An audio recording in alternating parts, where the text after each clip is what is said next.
I apologize for taking a while to complete this blog.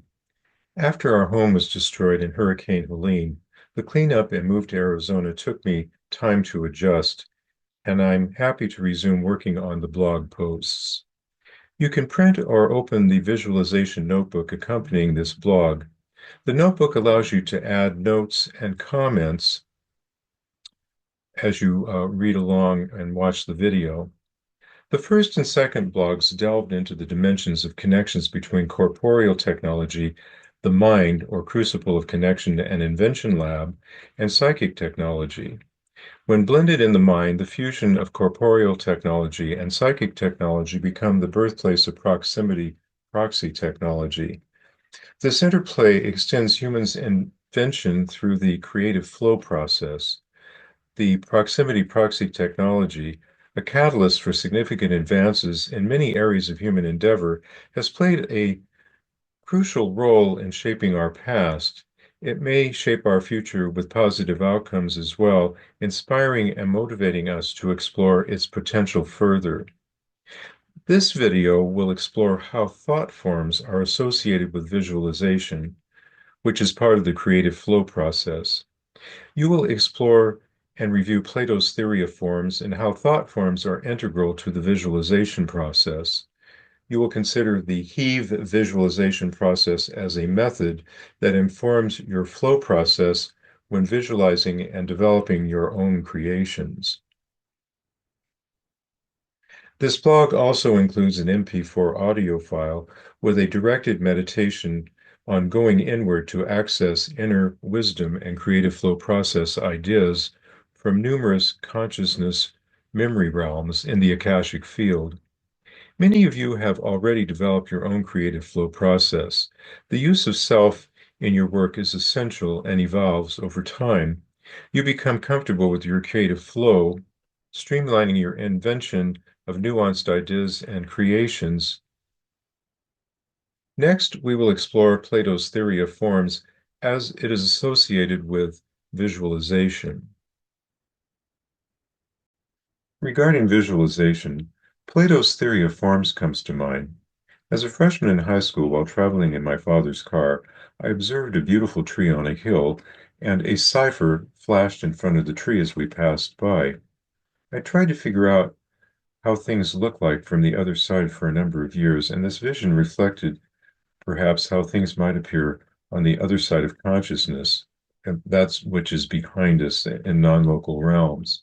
6 years later, I enrolled in a philosophy course and read Plato's Allegory of the Cave and Theory of Forms in the Republic. And when I first saw the tree, I thought the tree was part of a universal template of forms. However, when I read Plato, the tree with the flashing cipher finally made sense. The image of Plato's conception of forms and things clearly outlines Plato's theory, and I provide that image here to work with this discussion. You will also find a YouTube video titled Plato's Theory of Forms in this blog. The upper half of the image emerges from non-local consciousness, and that is where Plato posits that forms exist in the realm of being. Forms are the foundation of everything in our consciousness in space-time. Essentially, forms cause things to become materialized forms projected through the creative flow process, which humans use to visualize proximity proxy technology into time-space.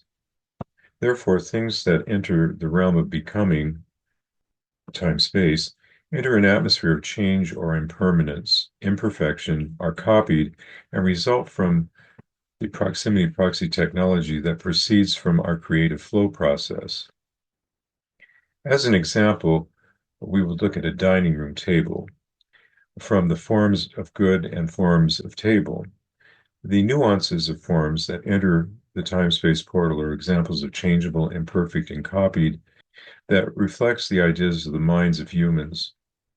You're thinking, so what? What does this have to do with visualization? In the visualization image, Jacinto explores how thought forms and archetypes emerge in the human mind, drawn from non-local consciousness present in the eternal consciousness memory realms that embrace the earth plane. The form of a tree in the realm of being is projected in a time-space, perhaps as an oak tree, whereby it becomes copied and materialized in space-time. We have Plato's theory of forms that are the archetypes humans observe. Each archetype has a light and shadow presentation. The eternal form, being, endowed with light, enters the time-space portal, like Plato's cave in the Allegory, becoming, as it materializes, a shadow of thought in the minds of humans, resulting from the creative flow process as we see in the HEAVE visualization process. Visualization is a powerful tool. From a neuroscience perspective, research suggests that when one visualizes completing an intended goal, similar neural pathways are activated in the brain as when physically performing actions. Therefore, the auditory, visual, and kinesthetic pathways are activated both when actively performing a task and visualizing performing a task. This has important implication when one engages in skill development, for instance. In deliberate practice exercises, one demonstrates the task physically, engaging the physical performance neural pathways. Then, at the end of practice, one may visualize performing the task in the following days. Visualization of the successful use of skills that engage similar neural pathways anchors and reinforces learning performance and attainment of competence. Also, Alexandra David Neal described the complex meditation process resulting in tulpas projected by Tibetan monks and herself. David Neal explains how the eternal forms are projected into space-time and become materialized, taking on the constraints of spatial, temporal, changeable, imperfect, and copied corporeal spacesuits endowed with the senses. For instance, sight, smell, hearing, taste, touch, and extrasensory perception, the sixth sense, which involves accessing non-local realms such as intuition, psychic learning styles, and mystical experience. I described observing an oak tree that materialized the nuances of the form of tree, and curiously, the thought form being appeared to flash in front of the oak tree. The state of becoming a cipher that connected spatio-temporal eminence was with a transcendent thought form. Curiously, the tree is both immanent with its roots grounded in the earth and transcendent with its limbs reaching towards non-local realms of consciousness. We also explore how thoughts in your mind become visualized images projected into materialized forms through your creative flow process in the mind. Next, we will examine the HEAVE visualization process. Visualization is an essential element of the creative flow process, which projects thought forms that are nuances of archetypes into material physical reality. The HEAVE visualization process begins with a thought or insight that develops into a thought form, triggering hope for the realization of your intended creation. Hope leads to expectation, which is bifocal. The first focuses the challenge associated with development of your creation. This stage involves your ability to anticipate and intuit the difficulties that will manifest as you build your creation. The second focuses imagining how this change will improve your life circumstances and as you create manifestations and materialization that emerges in the completed form that you are constructing. Next, anticipation joins with expectation and examines barriers to achieving your creation. It directs you to a positive movement that propels your realization to become your completed goal. The physical movement leaves you feeling like you are on the open road to success as you segue into visualization phase of your work. Visualizing involves using many imaginative elements that help you vividly develop a clear vision of your completed creation. You will set a positive intention for successful completion of your work, and then you will go inward as vividly as possible by closing your eyes and entering into the creative flow process space. After developing a clear image of the successful completion of your work, you will want to create an art expression that depicts your final product. Be very creative in how you do art. If you're not a visual artist per se, you may end up writing some scores for music or other elements of creativity. Focusing on your art image or project that you've completed, when you awaken and go to sleep and during the day, you will move the image into the subconscious center of your brain by thinking on it and intensely visualizing whatever it is that you're going to develop.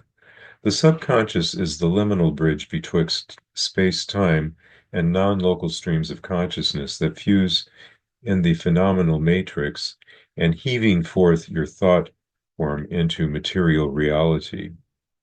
After your work stage is complete, you will experience the emergence and materialization of your creation. At this phase, take a few minutes to recognize the completion of your efforts and express gratitude for your creative flow process that continues to inspire you. Project your thoughts into complete creation as you develop and project into time-space. Suppose you find it helpful to reflect on the stages of the HEAVE process. A journal section is presented for you in the notebook to process how you visualize and bring your contributions forth, projecting them from being templates in the eternal now to becoming or space-time materialization of your HEAVE visualization process in the becoming stage. The doing element in time-space results from your imperfect creation copied from universal forms and is ever changing since becoming is transitory and impermanent. You will find a section for notes in the journal to list and document your HEAVE reflection. Next, we will look at an additional critical thinking exercise. The reality of impermanence or change is ever present in space-time. Interestingly, Hegel, Marx, and Engels introduced the theory of dialectical materialism. It has three parts: thesis, antithesis, and synthesis. Thinking about your new creation begins with your thesis. Your thesis may experience many counter-arguments or antitheses to your existing work over time. Therefore, you encounter nuances and antitheses to your creation as time progresses. Later, a synthesis of your creation with the many antitheses, nuances, leads to synthesizing the two works. You will find a question and answer space in your notebook to add your reflection on this topic. In concluding this idea, the emergence of nuanced ideas also sows the seeds of the idea's demise. How does thinking about antitheses affect your work? And how does this affect how you might go about your future creative flow process? Next, we will explore inner wisdom work. A constituent element of the creative flow process involves a focused journey to experience insights about your work, find answers to your questions, and develop a global view of your work to perceive the fusion of your many efforts into a completed creation. During this time, a creative flow process will emerge, and out of nowhere, you will receive information that integrates and connects your work. Many of you already use this or a similar process. If you are new to this framework, I will provide one method you might use and a journal for you to document your experience. You can use the journal questions as a template for your future endeavors. The more you practice using inner wisdom work, your procedural memory will embrace your competence, and you will effortlessly engage in your procedural memory to perform your tasks around proximity proxy technology development. Listening to the silent voice within is very powerful in terms of the creative flow process, and at times will deliver to you information that is rather dense, but you can quickly capture it by writing it down as you receive the information. Accessing inner wisdom resources preparation. I've written directions and provide a WP4 audio file to assist you in the exercise if you are new to guided imagery reflection. First, I want to offer some ideas for preparing for the reflection. It's important to write open-ended questions. You don't want yes and no questions, but questions that lead to some sort of solution to what your question is. So you might begin the stem of how can I do something, or what might I need to do, perhaps to accomplish what it is that you're setting out to complete. And then always set a positive image to discover a helpful answer. In all of your endeavors, prior to encountering what you're wanting to do, set a positive intention for a good outcome. That's always helpful because it sets the mind in the right direction. And then choose next a wisdom figure with whom you might want to have a conversation or dialogue with. That could be your higher self, a person that you may have known in this lifetime, fictional characters, religious figures, uh, and other types of figures that may have spoken wisdom to you. Perhaps, your dog might be an example. I remember when I was in high school, my dog King and I would sit on the steps at night and gaze at the night sky with lights and all kinds of stars and meteor showers in the summer, particularly, and we would engage in a philosophical conversation as an example. So, you may have had pets that really have spoken wisdom to you and have imparted great knowledge in your experience of them. So, there are many ways of doing this, but whatever comes to mind is who or what you want to dialogue with probably is the one to go with for this particular kind of discussion. And then you'll sit down, center down, close your eyes, visualize yourself and the figure. And as you sit with the figure for a moment after greeting, begin to ask your question, whatever the concern is you've brought. And when you finish the conversation, offer thanks, bid farewell, and open your eyes. Then you will write down the details of your conversation, including your insights about the message and your feelings about the encounter. I've also included here a copy of the Wisdom Figure Directions script, the MP4 videos text. I provide this in the notebook and include journal entries pertinent to your dialogue in the meditation itself, because it's important when you have these kinds of reflective, meditative encounters to write down what the gist of the conversation was, and then feelings and insights that you've gained from the experience as you begin to write about it, because often we have ideas come to us that are very important as we reflect on the experience that we had and its implications going forward. And now I would like to do some concluding thoughts for today's blog. The foundation of your thinking and antecedents to your endeavors have existed for centuries and are embedded in consciousness memory realms that embrace the earth. At a given time in history, what you invented is also in the consciousness of many others. Your ideas are nuances of thought forms, for example, Plato's theory of forms, and previously developed products, theories, and ideas. By employing your creative flow process, you intentionally build on ideas in the consciousness memory realms as you contribute to the eternal flow of progress. After working through this notebook, reflect on your creative flow process ideas and how you fuse them with your creative flow process and your ongoing efforts going forward. Next, in Block 4, you will reflect on the frequency, intensity, and duration of using proximity proxy technology tools, particularly the cell phone that you use every day. You'll experience and explore the algorithms of chaos and contentment contained in your trance-inducing cell phone.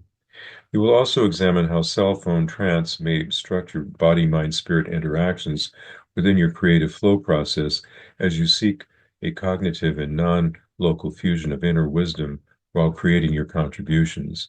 You will imagine a way to integrate body, mind, and spirit and trance-induced cell phone proximity proxy technology in your creative flow process to optimize the holistic dimensions of your creations.